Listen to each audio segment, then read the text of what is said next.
I never expected to inherit anything from Grandpa Chen. After all, I was the family disappointment, the granddaughter who chose environmental science over business school, who preferred soil samples to stock portfolios. But standing in that dusty law office, watching my cousins' smug faces turn to shock, I realized Grandpa had one final lesson to teach us all about value. My name is Sarah Chen, and this is the story of how my grandfather's worthless farm changed everything. The morning of the will reading dawned bright and clear, sunlight streaming through the windows of Harrison Associates law firm in downtown Seattle. I sat in the back row of the conference room, feeling out of place among my perfectly groomed relatives in their designer suits. My field boots and practical clothes marked me as the outsider I'd always been. Cousin Michael kept checking his Rolex, while his sister Amanda tapped her Louboutin heels impatiently against the hardwood floor. Their father, Uncle Peter, sat in the front row next to my father, both men radiating the confident energy of successful real estate developers. Mom squeezed my hand, the only other person who seemed to understand my discomfort. "It'll be over soon," she whispered. Mr. Harrison, Grandpa's lawyer for 40 years, cleared his throat and adjusted his reading glasses. "Thank you all for coming. We're here to read the last will and testament of Chen Wai-ming, known to most of you as George Chen." I closed my eyes, remembering Grandpa's weathered face, his quiet wisdom, the way he'd listened to my passionate speeches about sustainable agriculture while everyone else rolled their eyes. He was the only one who never told me to be more practical, to follow the family's real estate path. To begin with the primary assets, Mr. Harrison continued, the Chen Tower complex in downtown Seattle, valued at $45 million, will be divided equally between my grandchildren Michael and Amanda Chen. Michael's smile widened. No surprise there. He'd been managing the property for years, turning it into one of the city's most prestigious business addresses. The waterfront development properties in Bellevue, valued at approximately $30 million, will be distributed as follows: 60% to my son Peter Chen, 40% to my son James Chen. Dad nodded, already pulling out his phone, probably planning how to maximize the investment. I felt a small pang, not of jealousy, but of disconnect. How had I ended up so different from everyone else in this family of developers and dealmakers? The residential properties in Vancouver and the commercial holdings in San Francisco will be divided according to the schedule in Appendix A. Mr. Harrison continued, shuffling papers. And now, to the matter of the old family farm in eastern Washington.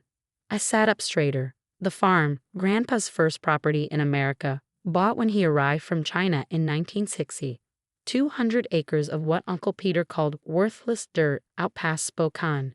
Grandpa had refused every offer to sell it, even as development crept closer over the years. The farm, including all land, structures, and associated rights, I leave to my granddaughter Sarah Chen. The room went silent for a moment before breaking into poorly concealed laughter. Amanda didn't even try to hide her smirk. "Oh, that's perfect," she said, loud enough for everyone to hear. "The dirt farmer gets the dirt." "Really, Father?" Uncle Peter protested, turning to Dad. "That land could be worth something if we developed it properly. Sarah has no experience with property management." Mr. Harrison held up his hand. "The will is quite specific about this. The farm goes to Sarah, with one condition. She must live there for at least 1 year before any decision can be made about its future." "Live there?" Michael laughed. "The house is practically falling down. When was the last time anyone even visited that place?" I thought back to my last visit, 3 months ago, just before Grandpa passed. He'd been sitting on the old porch, looking out over fields that everyone else saw as worthless, but he saw as precious. "Promise me something, little sparrow," he'd said, using his special nickname for me. "Promise to look deeper than what others see on the surface. Real value isn't always visible to those who only look with dollar signs in their eyes." I hadn't understood what he meant then. Staring at the thick envelope Mr. Harrison was now holding out to me, containing the deed and keys to the farm. I wondered if I was about to find out. "There's one more thing," Mr. Harrison added, producing a sealed letter. Mr. Chen left this to be read only after the will distribution was complete. He opened the letter, adjusted his glasses again, and began to read. "To my family, you have all chosen your paths in life, following the routes you believed would lead to success. Some of you measured that success in dollars and square footage, in towers of glass and steel reaching toward the sky. But true wealth can grow from the ground up, if you know where to look and have the patience to wait for the harvest. I left each of you exactly what you deserve and what you are ready to understand. Sarah, my little sparrow, you always saw the value in things others overlooked. The farm is yours because you are the only one who might understand its real worth. Don't let anyone rush you into decisions. Take your time. Dig deep. The greatest treasures often lie beneath the surface. Grandfather. The room erupted in discussions, my relatives arguing about hidden meanings and possible development opportunities. But I sat quietly, holding the keys to my new home, remembering all the times Grandpa had walked me around that old farm, teaching me about the land, the water, the seasons. He'd known things about that property that he never shared with anyone else. I was sure of it now. This is ridiculous, Uncle Peter was saying. Sarah, be reasonable. Let us buy the farm from you. You can't seriously plan to live out there alone. I stood up, tucking the keys and deed into my bag. Actually, Uncle Peter, that's exactly what I plan to do. Grandpa wanted me to understand something about that land, and I intend to find out what it is. You're being foolish, Amanda called after me as I walked toward the door. That place is worthless. I turned back one last time, thinking of Grandpa's knowing smile during our last conversation. Maybe, but Grandpa taught me something important. Worth isn't always measured in dollars and cents. The next morning, I packed my truck with everything I thought I'd need for a year on the farm. Mom helped, supporting me even though I could tell she was worried. Are you sure about this, honey? That old house needs work. I finished loading another box of books. But I've got my environmental science degree, my savings from 3 years of research work, and Grandpa's trust. That's enough to start with. She hugged me tight. You're so much like him, you know. He always saw things differently too. Dad came out as I was closing the truck's tailgate. Sarah, be practical. Let Peter and me handle the farm. We could turn it into something valuable. It's already valuable, Dad, maybe not in the way you measure value, but... I paused, remembering Grandpa's words about looking deeper. I need to do this. I need to understand what Grandpa saw in that land. He sighed but nodded. Call us if you need anything. As I drove east toward Spokane, watching Seattle skyscrapers fade in my rearview mirror, I thought about Grandpa's letter. The greatest treasures often lie beneath the surface. What had he meant? What was hidden in those 200 acres that only he, and maybe I, could see? The sun was setting when I turned onto the gravel road leading to the farm. The old house stood silhouetted against the darkening sky, its weathered boards and sagging porch telling stories of decades of neglect. But behind it, the field stretched out like a rolling sea, and somewhere in the distance I heard the cry of a hawk. Okay, Grandpa, I whispered, pulling up to the house. I'm here. Show me what you wanted me to see. What I didn't know then was that this was just the beginning. In the coming days, I would discover that my grandfather had left me much more than just a run-down farm. He'd left me a mystery, a legacy, and a chance to prove that sometimes the most valuable things are the ones that everyone else overlooks. The first week on the farm was harder than I'd imagined. The house needed serious work, leaky roof, unreliable plumbing, ancient wiring that made me nervous every time I flipped a switch. But it was the barn that drew my attention. Something about the way Grandpa used to spend hours there, even in his final months. Just maintaining equipment, he'd say when anyone asked. But I remembered how he'd always lock the door behind him, how he'd emerge looking thoughtful, distracted. The barn key was on the ring with the house keys, a heavy brass thing that looked older than I was. That morning, after a breakfast of coffee and granola bars, I decided it was time to explore. The barn doors creaked open, revealing a cavernous space filled with shadows and dust motes dancing in beams of sunlight. Old farming equipment lined one wall, most of it decades out of date, but everything was meticulously organized, preserved rather than abandoned. What were you up to out here, Grandpa? I murmured, running my hand along a workbench polished smooth by years of use. That's when I noticed the maps tacked to the wall behind the bench. Geological surveys, water table readings, mineral rights documents, some dating back to the 1960s when Grandpa first bought the land. Newer papers were layered over old ones, creating a timeline of something. My phone buzzed. Amanda calling for the third time that week. I ignored it, focused on what I was seeing. These weren't just random surveys. They told a story, one that my environmental science background was helping me piece together. Oh my God, I whispered, stepping back to see the bigger picture. Grandpa, you clever man. The maps showed something extraordinary. The farm sat on top of one of the largest untapped aquifers in the state. But not just any water source. This was artesian water, naturally filtered through layers of rock, protected from surface contamination. In an era of increasing water scarcity, it was worth a fortune. But there was more. A locked filing cabinet in the corner yielded to another key on the ring. Inside, I found decades of soil samples, chemical analyses, and property rights. I breathed, reading through the yellowed documents. Mineral rights, water rights. He kept everything. My phone buzzed again. Uncle Peter this time. I answered, still reading through the files. Sarah, be reasonable, he started without preamble. That farm is eating up resources. Let us take it off your hands. We'll give you fair market value. I smiled, thinking of the documents in front of me. And what do you consider fair market value, Uncle Peter? The land's assessed at $600,000. We'll give you $750,000. That's more than generous for unproductive farmland. I think I'll hold on to it for now, I replied. Grandpa wanted me to understand something about this place. I'm starting to. He sighed heavily. Don't be difficult, Sarah. You're not a farmer. You're not a developer. What are you going to do with that land? Something sustainable, I said, an idea forming. Something that honors what Grandpa protected here. Protected? It's worthless. Goodbye, Uncle Peter. I have work to do. Over the next few weeks, I dug deeper into Grandpa's research.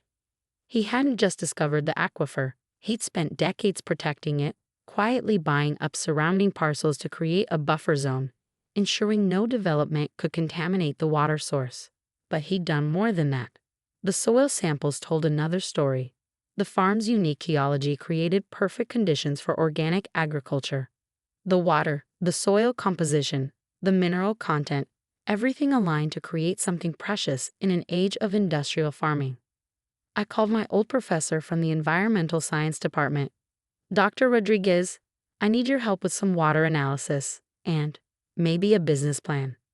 She arrived 2 days later, her eyes widening as she reviewed Grandpa's data. Sarah, this is remarkable. Do you understand what you have here? I nodded.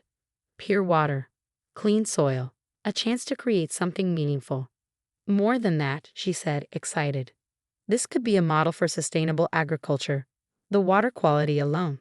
Bottling companies would kill for a source like this. But the real potential is in organic farming. With these conditions, you could grow crops that will command premium prices in any market. We worked late into the night, developing plans, running projections. By morning, I had the outline of a future I never imagined. Then came the letter. It arrived by courier, a final message from Grandpa, timed to be delivered exactly 1 month after I moved to the farm. My dearest Sarah, it began. If you're reading this, you've chosen to stay, to look deeper, just as I hoped you would. You've probably discovered the water by now, maybe even started to understand why I protected it all these years. What you might not know is why I chose you to continue this work. From the time you were little, you saw what others missed. While your cousins counted dollars, you counted earthworms in the soil. While they measured success in square footage, you measured it in sustainable yields and clean water. You understand that true wealth isn't just about money. It's about stewardship, about preserving something precious for the future. I'm leaving you more than just the farm. In the barn behind the north wall's paneling, you'll find a safe. The combination is your birthday. Inside is everything you need. Bank accounts I've maintained separately from the family business, contacts with organic farming cooperatives, and a network of people who share our vision. Use it wisely. Create something meaningful. Show them all what real value looks like. All my love, Grandpa. I found the safe exactly where he said it would be. The accounts contained millions, not from real estate development, but from careful investment of the farm's hidden proceeds over decades. Grandpa had been playing a very long game. That's when the excavators showed up. I heard them before I saw them, the rumble of heavy equipment coming up the access road. Uncle Peter's BMW led the parade, followed by 3 massive earth movers. Sarah, he called, getting out of his car. Time to end this nonsense. We've got permits for exploratory drilling. The family business owns mineral rights in this area. Actually, I said calmly, walking out to meet them, you don't. Not anymore. Grandpa transferred all mineral and water rights to a separate trust 20 years ago. I have the documentation right here. I held up a thick folder of legal papers. That's impossible, he sputtered. The family company doesn't have any authority here, I finished. And those permits, they're invalid without the rights holder's permission. Which would be me. Michael and Amanda had arrived in a separate car, both looking furious. This is ridiculous, Amanda snapped. You're going to ruin everything. We had developers ready to do what? I asked. Contaminate one of the purest water sources in the state.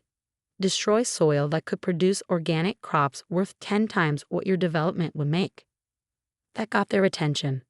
What are you talking about? Michael demanded. I smiled, thinking of Grandpa's patient strategy. Let me show you something. Over the next hour, I laid out everything: the aquifer, the soil studies, the potential for sustainable agriculture. Dr. Rodriguez's projections showed the farm could generate more annual revenue than their precious downtown properties, all while preserving the land instead of destroying it. So you see, I finished. Grandpa didn't give me worthless dirt. He gave me the future. The change in their expressions would have been comical if it wasn't so predictable. Suddenly, they all wanted to be part of the project. Uncle Peter started talking about family legacy and joint ventures. No, I said firmly. This isn't about quick profits or development deals. This is about building something sustainable, something that matters. You can either support that vision or stay out of the way. But I'm not selling and I'm not compromising. They left eventually, their excavators rumbling away in defeat. I stood on the porch, watching the sun set over fields that held more richness than my relatives had ever imagined. 5 years later, Chen Organic Farm supplies premium produce to restaurants across the Pacific Northwest. Our bottled water division, marketed under the brand Legacy Springs, commands top prices for its exceptional purity. The farm has become a model for sustainable agriculture, hosting university researchers and aspiring organic farmers. Michael and Amanda still won't speak to me, but that's fine. Uncle Peter occasionally makes noises about family reconciliation, especially since our profits now exceed his real estate ventures. Dad surprised me the most. He started visiting regularly, asking questions about organic farming methods, slowly understanding that his father had seen a different kind of future. Last month, he invested in a sustainable agriculture fund. The old house is restored now, its wraparound porch the perfect place to watch sunset over fields that produce some of the cleanest food in America.